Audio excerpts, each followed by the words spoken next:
Mga boss, ano nga ba yung gamit ng collaboration tools? Or paano ba siya gamitin? Panoorin nyo lang po ito. Punta lang po tayo sa Facebook.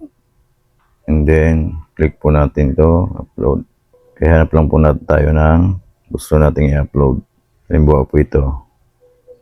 Pwede po video, pwede pictures, or kahit ano po. And then, huwag na muna natin lagyan ng caption. Kasi tutorial lang naman to. Then next. Then dito po makikita natin may invite collaborator. So click po natin yan. Search natin kung sino yung gusto nating i-collab or maging kakulab. Halimbawa, may strong lagalag. Ayan, check lang po natin. Ayan. And then, done. And then pwede na po nating i-post. I-click post. Pag na-post na po natin, makaka-receive na po yung gusto natin maging kakulab. Then depende na po yun sa kanya kung itatanggapin niya yung invite mo na maging collaborator. Ganun lang po kadali.